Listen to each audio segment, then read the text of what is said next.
Becky Gannon with Mad About Miniatures. My guest this week is Tanya Melendez. Her miniatures have been featured in House Beautiful and look as real as they are beautiful. We talk about her design process that helps her achieve that realism, as well as her love of cakes, both real and mini, and so much more. Let's get started. Hello, Tanya. Thanks for joining us today. Hi, Becky. Thanks for having me. Well, I'm really excited to talk to you. And I understand that you got into dollhouses sort of the same way I did, as something to fight boredom and anxiety during COVID. Yes, I did. As a matter of fact, it definitely was one of those things that I loved when I was younger, yes. But during the pandemic, I, like many people, was extremely anxious. And I think being at home, because before I was at 100 miles an hour, I was very busy. I had a lot going on. I was involved in many things. And then all of a sudden, everything halted. And then I was home and I was even organizing the junk drawers in my house. And so, you get to that point where I was just very anxious. So I definitely needed something to use that energy towards. And minis ended up being definitely my outlet for it. It's funny you say that about organizing the junk drawers, because a lot of my friends were saying, I'm finally going to have the time to do that. And then a lot of them did do it. But what I found out about myself is apparently there just isn't enough time in the world for me to want to do that. After a year, it appears that the time was not what was stopping me. I think I can safely say. Did you have a childhood dollhouse? Tell me about your mini recollections from your childhood. Well, I did have a childhood dollhouse. I had this huge Victorian. It's kind of similar to my Walden house, the Painted Lady. Mm-hmm. But I had it when I was about 10 to about 15, 16. And I mean, of course, when you become a teenager, you don't want to play with it anymore because you feel so grown up. But I did always love it. I kept it even after I was married. And then I gifted it to my husband's nieces. So was dollhousing the first thing you thought of when you were looking for your energy? Did you go through some other things? I have another hobby of mine, which is, of course, journaling. And I absolutely love it. And I had organized several of my journals for my travels and all of that. But that was creating a bit of nostalgia, and it was making me a little bit more depressed because I knew I couldn't travel that year or at that time. Right. So it didn't do what it usually did, which was to distract me and get me ready for something new. Now the adventure was going to be at home. So I kind of had to shelf that a little bit. So I told my husband, I was like, well, maybe I can just redecorate. And I just used the words redecorate. He was like, no, wait, not again. Like we're redecorated out. The house was done. I couldn't find anything else. And I love to decorate. I didn't have any more projects to do. And I was looking online just to maybe change pillows, something in the house. So I saw this living room and it was so gorgeous, so fresh, so chic, but it was miniature. Once I started looking into it, started going through the hashtags of the mini life, and I stumbled upon this amazing community of creative minds that were just blowing me away with what they were doing with miniatures. It wasn't so antique. It wasn't just like before where you only had one style of what you could do. Growing up, you only had the Victorian or you had the traditional, and that was kind of it. Right. It's not your mother's dollhouse, our great-grandmother's dollhouse. Exactly, where everything was very antique, and I still love the antiques, but I just was like, wow, it was so impressive. It was so fresh, so young, so new, so current. And I started reading a lot of the stories and about how a lot of these gals and guys were being creative. And I told my husband, I think this might be it for me. And I contacted this really nice lady on Marketplace. And her name was Tanya also, and she had the Painted Lady, and she had some furniture in it. And I got in the car with Angel, and we went and got my first dollhouse. Yay! Yay! It is exciting to get your first dollhouse, isn't it? Yes, especially now as a big girl. It was so much fun, and he was so supportive, and I thought it was going to be a bit just daunting. And then I just connected online, and that's where it just kept going. And it has been so much fun and so exciting. So I've loved every minute of it. I love it too. I think your houses, and you have 7 of them, is that right? Yes. Well, I have to confess, I've Uh-oh. purchased a couple extra. So I'm at 10, but Becky, we've discussed this. Don't make me feel bad. But I've only finished 3, and I'm still working on the 4th one. And the other ones will be for the future. I just could not allow them to not be rescued. They had to come home with me. You know what? I am laughing, but I totally understand. Yes. And I'm not surprised that there are more since we talked. I think I had shared with you that in my life, they just keep turning up. I think I keep talking about like stray cats. Yes. You know, like if you love cats, and I do, but I'm allergic. But there are times where if I had wanted a cat, I wouldn't have had to go get one. I can think of at least 5 cats that would have been happy to have joined my house. Yes. And that's how dollhouses are. How do you say no? Well, you can't, because it's just something when you love the architecture of them, or you just can appreciate it, or you have somewhere to store them. Again, not everyone has that opportunity to Yes. be able to store them. So if you're fortunate enough to do that, it's fantastic. The point is that there's been some that literally are going to go into the trash, and I just can't. My heart hurts at the thought of that happening. So right. So I'm like, no. They can't go into the trash. I hear you. I've saved Yes. a few from the trash too. Yes. But anyway, back to what Yes. we were talking about. Yours look so real to me. They really do. And I think we were talking about this, and I was trying to figure out why yours look so real. And I think one of the reasons is, you know, what you discussed with me when I asked you how you design.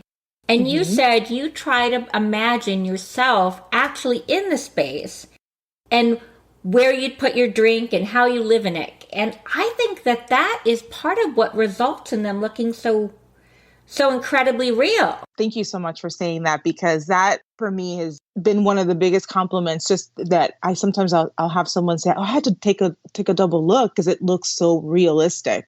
And that's huge for me. And it is what we talked about, that I do imagine myself there. And I guess I can think of the bay seating in Southern Oaks, the room that has the blue and white bed. I think about that space, and I think about that little bay window. I've always wanted a bay window. I think of being in that room in the morning and bringing up a tray with coffee or book. And, would I prop myself up on those pillows? Would I be comfortable? What would I be looking at? If I sit there, do I want to look at my bed? Do I want to look at my linens? All those things I really think about.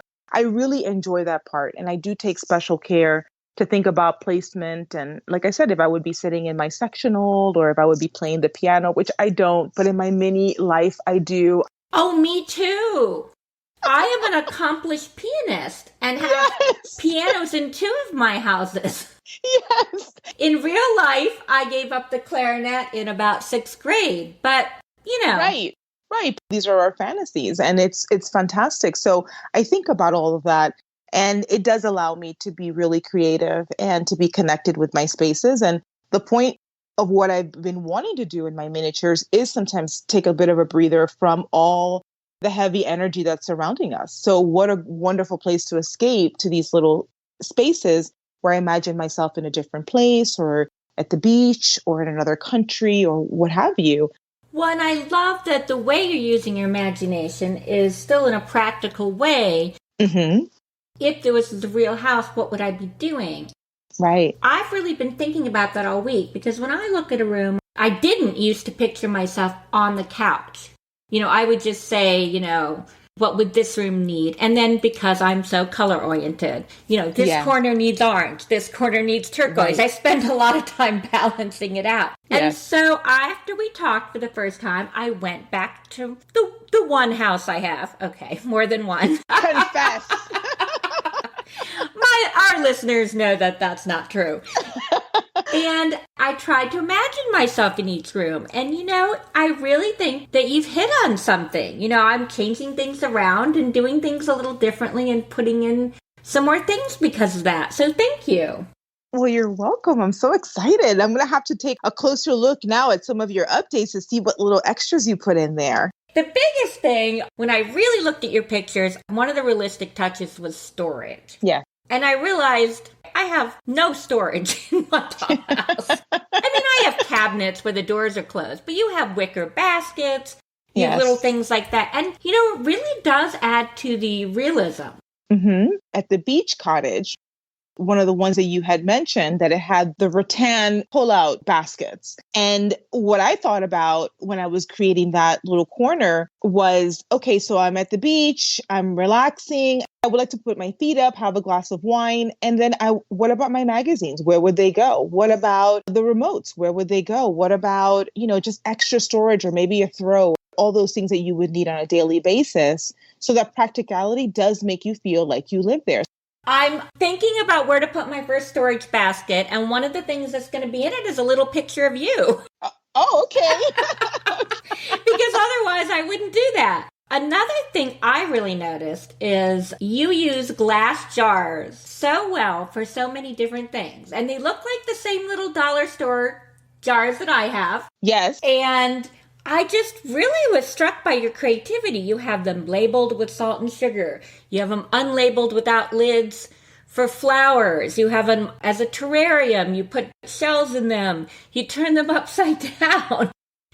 I started counting on your Instagram, and I think at like 20, I just sort of gave up. But the most creative use of the glass jars I found is you actually made a lamp of them. Yes, I did. You stuck a little metal pole, or maybe it was just a straw spray painted gold, I couldn't tell, and a little lampshade. And I thought, wow, how clever is that? I sure did. That's exactly what that is. That is the large glass. And you're very close. It's not a straw, but it is one of those little round wood dowels.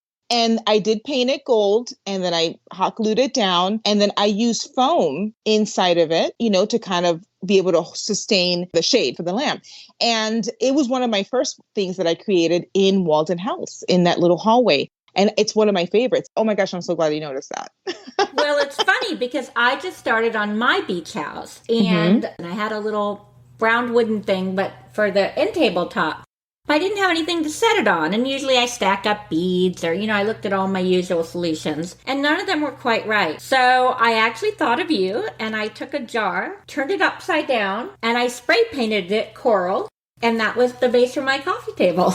Perfect. I love it. I might have to use that in something else. That's part of what I love about this community, is that we can look at other people's things and, not really copy, but learn from what they're doing and be inspired by what they're doing. Absolutely. I think that whenever we use something from someone or we learn from them, it's so nice when we share that, because many times I've come across someone that says, oh, look, Tanya helped me do this, or at Cherie's Mini, was my inspiration for that. And you're humbled by that, because you're like, oh, wow, thank you for sharing that.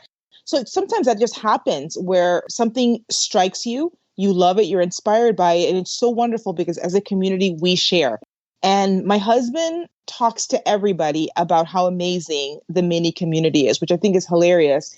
And he tells people, like, if they come and buy something, or they come and pick up a house, or we go and get something, he'll say, you've got to join them on Instagram. They're so nice, and they send things to each other, and they're always laughing. And my wife's always talking about how wonderful they are. They're so inclusive. And I'm like, you never even, but he knows about it because we've got such a great rapport as a community. And it's wonderful to see that. It really is. It really is neat to see that. And it's just something that I really, really treasure. I noticed that I'm not the only one who sort of found you on Instagram by how real your pictures are. You ended up in the issue of House Beautiful. Yes. Which is amazing. I mean, your rooms do look like they're out of House Beautiful, but they actually are out of House Beautiful. Which is really something. So how did that happen? Did you know someone? Did they just call you out of the blue? Well, they literally called me out of the blue. Leah Picard was the writer that had been given the opportunity to write about doll houses during the pandemic. And I had actually shared in one of my posts saying that one of the reason I had started was because of the pandemic, because we were shut down. And I had shared how it had helped me and how great it felt and, how it was a wonderful outlet. And she reached out and asked me if I would be willing to have an interview regarding my love of minis and how it had helped me and my design style. And we were on the phone for quite a while. It was such a lovely conversation. She is so much fun, so kind. She writes about food most of the time. And she actually had loved the kitchen island in Southern Oaks because I had done one of those setups that I like with all the food because I'm always hungry and I love to eat. You have beautiful food displays. Because in my mini world, I don't gain weight, I don't have to watch it, calories, nothing. I just can eat like that all the time. Right. And when I bake, it stays clean, etc. So she really had enjoyed that particular scene. So I was so shocked when it happened that I thought, well, I'm sure she's interviewing a lot of other people. And, just the fact that I was even considered, I thought that was it, because I didn't hear back from her for a little while. And then she sends me a message and is like, okay, well, the article's out. And I was like, what happened? And when I read it, I, of course, got emotional because, who doesn't get emotional about something like that? And House Beautiful is my absolute favorite magazine. I have a subscription to them. So it was extremely rewarding, humbling, and something that I'll never forget. You stretched yourself and something happened that you'll always think of fondly. Yes. Yes. That you had this opportunity at a time when you were literally stuck inside. Correct. And at a time where I had to find something, not to reinvent myself, but to utilize my energies and my creativity. And to have it seen in such a positive light, it's been something that for me has really changed me. I will never go back to who I was before, which I loved her too. But I love this new me that I try different things, opened myself up quite a bit. We've talked about that also because I tend to be a little bit more quiet or reserved. And this has really opened me up and it's just exposed me to so many different opportunities. And I've met such amazing people. I've made such great friends. Sometimes when you're stretched a little bit, and we talked about my love of butterflies, and, it doesn't start out so pretty. It's a caterpillar and maybe someone might not see that as beautiful, but just the process, the stretching, the challenge of getting out of that cocoon and then turning into something so exquisite. I think that when you're challenged and you're put in a situation where it's difficult, and you see it as an opportunity versus just, I can't. You see it as, what can I do? And you expose yourself to just thinking a little bit differently. You would be surprised at what you can accomplish. Well, if anyone has not seen your butterfly collection, and there are butterflies in several, you need to go back and scour her Instagram. Sure. But there are some beautiful butterfly collections in there. And that's one of your personal touches. I think another personal touch is you have so many cakes in your pictures. Yes. And about by the third or fourth cake, I started to think, this is someone who bakes. Yes. And there were two reasons for that. One was just the sheer number of pictures. But actually the other one was some of the cakes were perfect. And some of the cakes looked like the cakes I might make, if a friend come over. Correct. Maybe it's a little lumpy. Right. They're cakes of someone who makes cakes and eats cakes, and not every cake is a wedding cake. That's what my cakes look like, not like some of these other cakes. Right. And you do, in fact, bake quite a bit, right? I do. I bake quite a bit. I'm actually gluten-free, and I think that's one of the reasons why I ended up having to really work hard on being creative with my cakes. It's not as moist. And so it led me to be more involved in making pastries. And I make both because my husband doesn't like the gluten-free. So I make him non-gluten-free and I eat the gluten-free ones. And then when I did that one cake that you mentioned, I literally said that on the post. I was like, sometimes the ones that are not so perfect are the ones that taste the best. Because my cakes, when they're really delicious, they're usually not symmetrical. Something with them is not quite right. And I know it's going to be a really good cake because it's probably extra moist. Well, and sometimes I'm a little impatient, so I get the cake out and Maybe it started out perfect, but if I ice it too soon or cut it too Exactly. soon, then it's not so perfect anymore. Sort of like, now that I think about it, sometimes I'm a little impatient with my miniatures. Sometimes I just can't wait for that paint to dry. Have you ever ruined anything because you can't wait for the glue or the paint? Yes, of course, all the time. I don't do everything exactly perfect because I am quite impatient. And I actually, when I see in other creators that are, oh my gosh, so meticulous and so perfect, I really enjoy that because I think, wow, that's the area where they're really, really good at that. And where in my case, I do like the imperfections. I do like that things are a little messy or that they look a little older or dated or a little worn out. Because if you have an older home, for example, like an antique home or one of those homes that we all dream about, but it has the floors that creak and the molding is from 1800s, and which you would love to have that, or the 1900s. It's like, oh my gosh, it would be wonderful, right? But that you're not going to have perfect molding in those houses, right? You're not going to have that. And I want to create that feeling in the minis. So even if I do make a mistake on something, I usually just either caulk it or put a little bit of hot glue. I very rarely start all over again because then I say, that's part of my process. I usually I'll even put things in my minis that are not perfect because it was something that I made and I just want to enjoy what I made. And I feel really proud of whatever I make. I think it's funny because when you talk about your house not being perfect, I can't imagine what you're talking about. When I'm looking at Oh, the pictures, I only see perfection. So I'm sort of sitting here with my mouth open.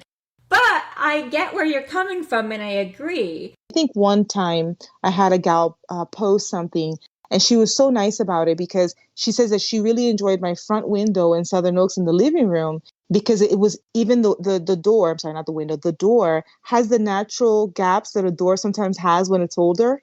It's not perfect. She's like, I enjoy that because she's like, it makes me feel like in my house because my house looks like that. So I think there's both sides to loving both ways of doing things. It just depends on what you want to see when you walk by your mini, whether you want it to be exact or whether you want to feel like you kind of live there in a very relaxed space.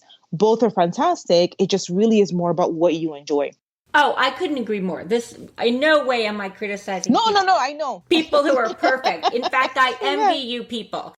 But No, no, no. Yeah. no way. I mean, you know me. I'm a proponent of it's your dollhouse. You do you, girl. But Right, right. Yes. but my me just won't be perfect. Yes. So one thing I really notice about your Instagram is that your pillows look different from I think everyone else's pillows. They're very perky. Can you share with us what you stuff it with that makes it look a little different? So what I do is I definitely put a little bit of padding, but what I do is that I put either Epsom salt or bath salts, just some kind of heavy salt. I had actually came across that tip online. I'm not sure where it was, but it was such a nice idea. And I know, granted, that sometimes they get a little stiff, especially if you use like the bath salts or Epsom salt. And I get that. But overall, as long as you touch it again, it gets soft again. And for the most part, you're not really going to fluff your pillows. It gives you the option or the opportunity to be able to get them to kind of sit and weigh down a little bit. Because if not, they're too light. They're just not heavy enough. It's my version of a goose down. So thank you for sharing your tip. I'll have to put up something of, our pillows side by side. Absolutely. Right, right. And so you had mentioned journaling, and that's another thing you put in your house. You put these cute little journals that look like they have all kinds of tickets and fun papers and stuff in them. Yes, yes. I do junk journals. And then what I do with them is I usually use them I've got one that I create for every like 6 months. And I keep whatever I'm doing, whether when we used to go to the movies or whenever we would go to a special place to eat, or I would find something that I enjoyed, I create one for either every day I journal or every other day, right? And I used to keep a journal of that. But then I use them for travel. So when I would go away, I would keep a lot of things from when I go, map, stubs, receipt, flyers from a place that I visited, etc. And then I would make a journal out of it. And so I print pictures, and that way, you can kind of go old school, and I get them sent to the house, and it's wonderful because then I create that whole illusion or that whole feeling of every step that we took. So if we went to the restaurant, it has the receipt or a ticket stub to a show, and then have pictures of myself, my husband, things that we're doing. And that's and they're fat and they're literally that big.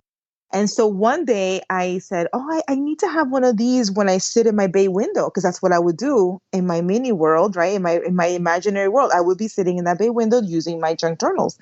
So I made one, and it was so much fun to make. I ended up making a whole bunch more. So these little ones that I made, I don't have exactly all those things because they don't fit, but I made them really fat. I made them really thick to give that same illusion of what I do. Because I put lace, I put fabric, I put all kinds of things in my junk journals, and they're so much fun. So I wanted to personalize that into my house. I wanted to put more of myself into them. That's so cool. So right now you have, of the houses that are furnished or sort of decorated in part, Yes. three, four? I have three that are fully furnished, which is the Walden House, my first one. Okay, and what theme is that? That house, I don't have a theme in this one. That was just basically color and texture. So the color pattern that I wanted was more of the darker hues, like the navy and the darker green and the Right. blue. So that one is I went with color. With Hampton Cottage, which is the beach house, that one is greens and pinks with grays and natural tones. But that one's a beach house. And then I've got the other cottage, which is like a Tudor one, and that's Casita Bruges. And that one I feel like I'm overseas or maybe somewhere a little bit more like a mountain retreat ish. And that one's more of the blues and the grays and the slightly pre-autumn colors or autumn colors. So that's the feeling that I have in that one. And of course, I've got Southern Oaks now, and Southern Oaks is more of a grand millennial, a little bit more fresh, lighter colors, the pinks and the blues, yes, of course, but in a lighter tone. And is that the one you're working on now? Yes, that's the one I'm working on now. Okay. So I want to make sure you always have a dollhouse to work on. I think I am, because I still have the other six that are just sitting there looking at me like, when is it going to be my turn? So let's see what happens. I know sometimes people will write, like, when are you going to do this one? And I'm like, well, I have kind of I guess, dollhouse in waiting. They have to Mhm. take a number. They do. They have to take a minute. But the nice thing is that if they're there, and depending on what you're in the mood for, because sometimes you're not in the mood to decorate, and sometimes you're not in the mood to remove wallpaper or to put the lighting up. I put things depending on the mood that I'm in. So sometimes I'll work on a house that I know I'm not going to do right now, but maybe that day I'm in the mood to paint. I have the energy and the mindset for it, and that's what I want to do. So I'll paint a house, or I'll do shingles, or I'll do that way. It doesn't stunt me. Right. I agree with you totally and completely, except for I'm not sure if I ever wake up and say I feel like removing wallpaper today. I've had so much fun talking to you. It's so fun to talk to other people about it, don't you think, and to share that. Yes, I do enjoy that. And just the amount of fun that we're all having together and how we're celebrating each other's successes, all that to me has been such a lovely, wonderful thing to see happen. There's really so many more artists. And I think that's Mhm. what we are. A lot of people don't want to call it. There's more artists in us and more artists out there than I think we ever realize. Yes. Oh my goodness, you nailed it with that, because the amount of creativity and the way that someone will see something from such a different perspective, same thing, but from a different perspective. And you're like, wow, I never thought about using a capsule for this, or I never thought about using, whatever. You just don't think about it, but someone else thought about that. And it's just so, but the artistry is just incredible. And to be part of that, and to be included in that is pretty humbling. It's so special. It is. We are creating beauty, out of little tiny bits of whatever. Exactly. I love it. Of whatever. I do need to come up with another example, though. I do like to recycle and upcycle. But I think Yes. every time if someone asks me, the first thing I think of is I love to use those little champagne cages as plant stands. But I don't want you all to get the idea that I'm going through champagne by the cases. It's just the first example that comes to my mind, I promise. We don't judge. It's happy hour sometime everywhere. So no worries. But that's okay. It's a fun one.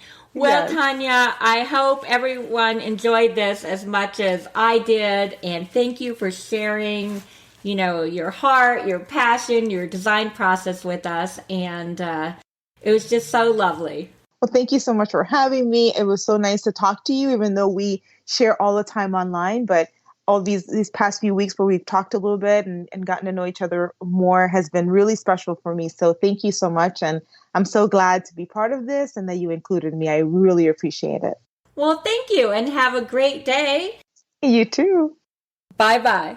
Bye-bye. That was so fun. I really enjoyed talking to Tanya. Next time, I have a real treat for you. I will be interviewing Bridget McCarthy. She started making and selling miniatures right after college and is a fixture on the miniature circuit. Her work has graced countless miniature magazine covers. And fun fact, she used to work at Disney. Be sure to catch our interview on July 27th. And listeners, if you enjoyed this podcast, I'd really appreciate it if you'd take a moment to subscribe and leave a review. It really helps the podcast grow. And finally, remember, it's your dollhouse. Only rules that apply are the ones you create for yourself.